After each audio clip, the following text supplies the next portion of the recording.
Hey there. Thanks for tuning in to the Intellectual Investor Podcast. This is episode 195, How Not to Lose a Job That's Yours.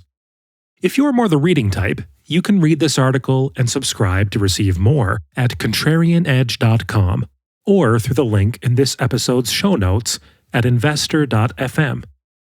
How Not to Lose a Job That's Yours. Written by Vitaliy Katsenelson and read by Elliot. Imagine withdrawing a job offer 2 days after it was made. This is exactly what we did. IMA is hiring for an operations associate position, and after a lengthy hiring process, we offered the position to Sam, not his real name. However, 2 days later, we had to withdraw the offer.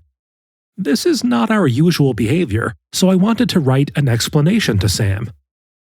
I had intended to write a few paragraphs, but I made the mistake of starting to work on it at 5 a.m., which is my most productive writing time. The writing muse took over, and a few paragraphs turned into a few pages. As I wrote it, I had the opportunity to reflect on our values as a firm, the behavior I observed from the candidates we interviewed, both good and bad, and the hiring process from the perspective of an employer. When I finished writing, I realized that this letter contained insights and lessons that could go beyond the intended recipient and could help anyone who was looking for a job, especially early in their career. I had written it as much for Sam as for my children, especially for my 22-year-old son, Jonah, who was about to enter the workforce. How Not to Lose a Job That's Yours. Dear Sam, I am writing this letter to you to explain why we withdrew your job offer. I feel I owe you an explanation, and more importantly, I really hope this will help you in your life. When you read this, your first emotion is likely to be anger, which I completely understand. It is a natural part of being human. My suggestion is to come back to this letter again in a day or two, once your emotions have subsided. My single goal is to help you by providing a perspective that I did not have until I became a CEO and started thinking about company culture, and had to hire and, unfortunately, fire people. We have received hundreds of resumes and need to hire only one excellent applicant who will hopefully improve, or at least not dilute, the talent of our firm. That is a very difficult task. Today, when I look at my colleagues, I have an almost complete mental picture of each one of them. I know their strengths, their weaknesses, what motivates them, and what doesn't. Every one of them has weaknesses, but I don't look at them as weaknesses, but sources of their strength. My key job as a CEO is to make sure their strengths properly match the tasks they're performing. Though they are all different and have diverse, often complementary skill sets, they have certain things in common. They care about our non-traditional, often quirky firm. They are a pleasure to work with. They are team players. And most importantly, they have soul in the game. It is very difficult to have the same level of clarity about an applicant, especially when hiring for an entry-level position. Whereas I have an almost complete mental portrait of each of my colleagues, it took time for the full picture to come together. For an applicant, we only have a few data points that we glean from initial interactions: their body language and the language they use, how they are dressed, whether they show up on time for the Zoom call and in-person interview, the formatting of and any typos in their resume, and conversations with their references. These are tiny little pieces. Every applicant we interviewed said the same thing, something along the lines of, "Hire me and I will do a great job." It is possible that every person who applied would be great at this job, but that is highly unlikely. We really want to hire right. It is expensive to train a person, and even more importantly, I hate firing people. I hate how it makes them feel, and thus I cannot stand how it makes me feel. What makes things even more difficult is that interviewees are in a first date mode. This is not just specific to the people we interview, but applies to everyone. We all do this. I have done it too. I wanted the girl to like me, so I presented the best version of myself, which only existed on the date and was not an accurate representation of my real, everyday self. I emphasized the points of interest where we overlapped and downplayed or omitted the ones where we did not. An interesting part of our human behavior is that when we do this, we are not only lying to our date, we are lying to ourselves. We want to be liked. A similar dynamic happens once we enter job interview mode. We want to be hired. The better matched you are with the girl or the job, the less aspirational your behavior needs to be. Realizing this dynamic, an interviewer's job is not just listen to the words the applicant says, but to also pay attention to non-verbal cues. Let's talk about your particular case.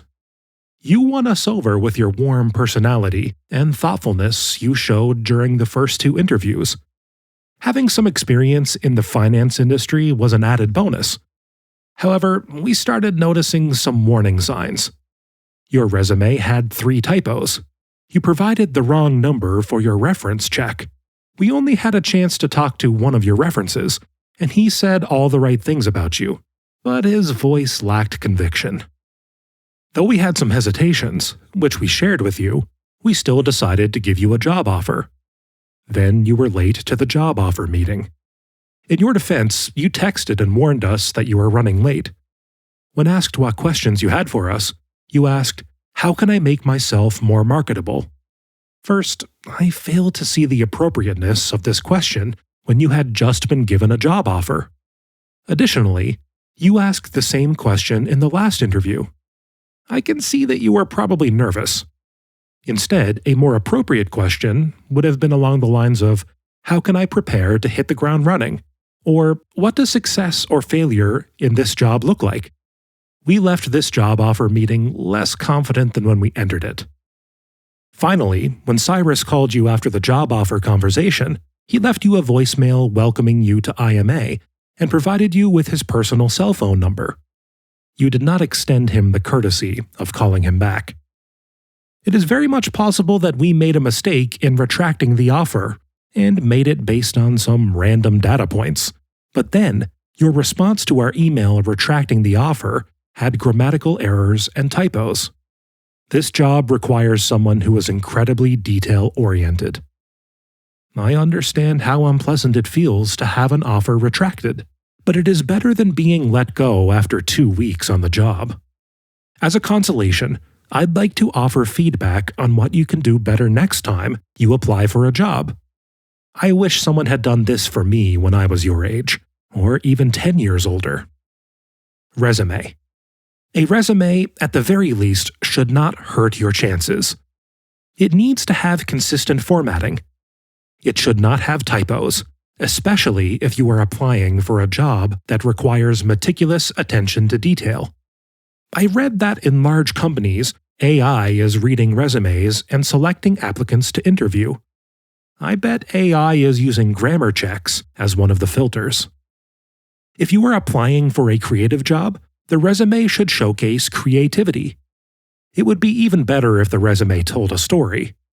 I have not looked for a job in decades, but if I did today, I'd list the last 10 books I'd read and the takeaways from them.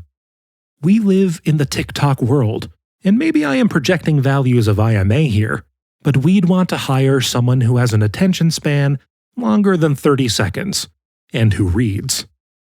If I was applying for an analyst job, I'd include my analysis of a company. Something that would provide insight into who I am.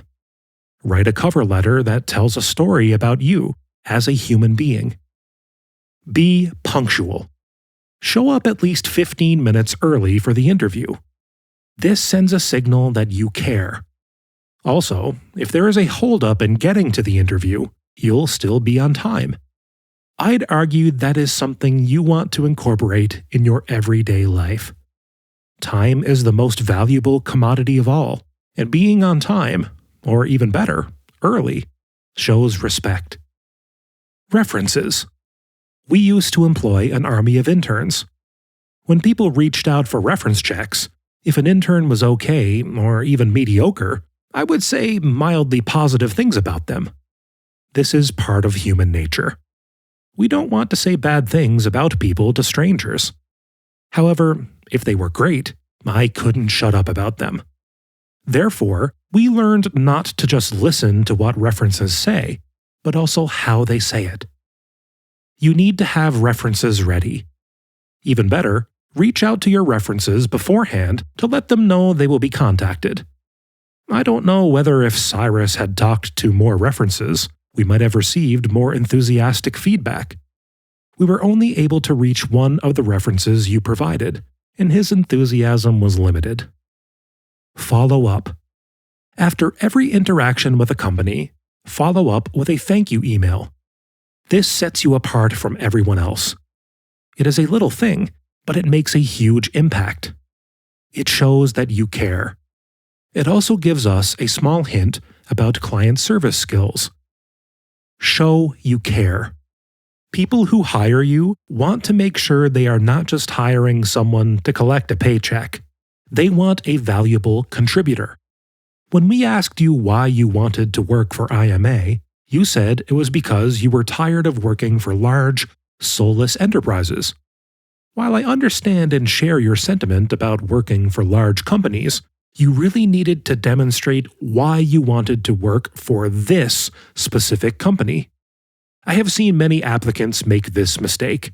They tell us how much they want to work for us, but spend very little time actually researching us.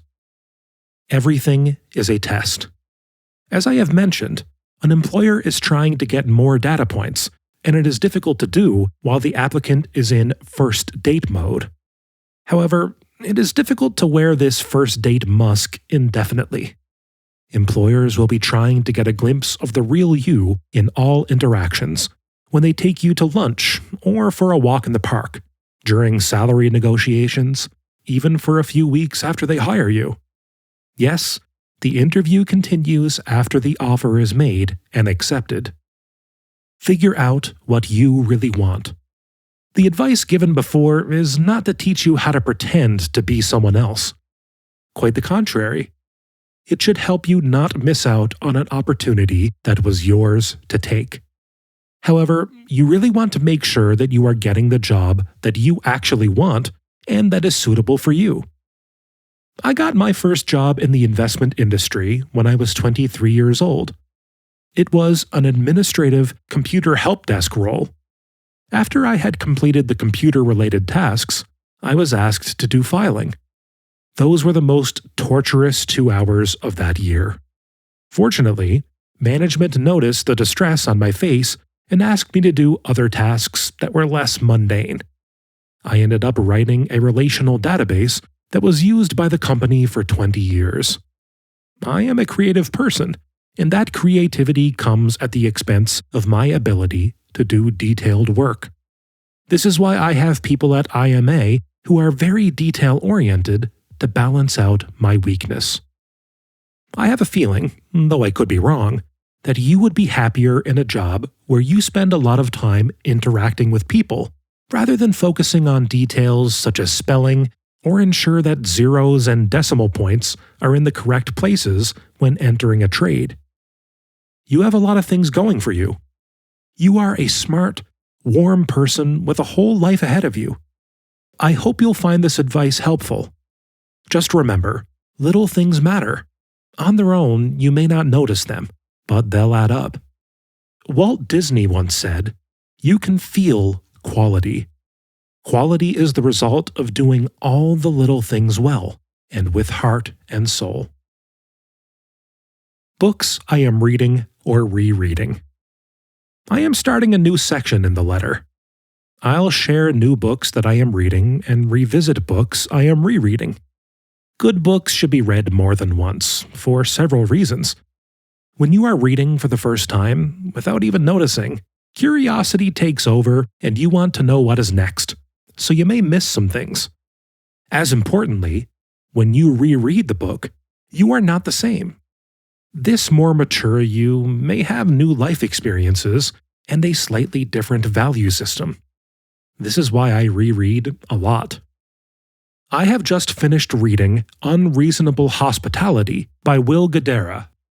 Will and his partner took an average restaurant in New York City, 11 Madison Park, and transformed it into a 3-star Michelin restaurant, which was also named the best restaurant in the world in 2017. The most interesting part is that Will and his partner achieved this not only through the strength of their restaurant's food, which was great, but through providing unparalleled, unreasonably good, customer service. I read the book both as a reader and a writer, and I really appreciate the art of storytelling, the hooks Will used to begin each chapter. The book is very well written and a fun read for everyone, but it is an important must-read for any firm that has customers. Yes, this includes investment firms like IMA. We are not only in the investment business, we are also in the service business. Thank you for listening. Inflation has been on everyone's mind these days. If you enjoyed today's episode and want to hear Vitaliy's take on inflation, check out episodes 128, 129, and 140 of this podcast at investor.fm. Enjoy life and prosper.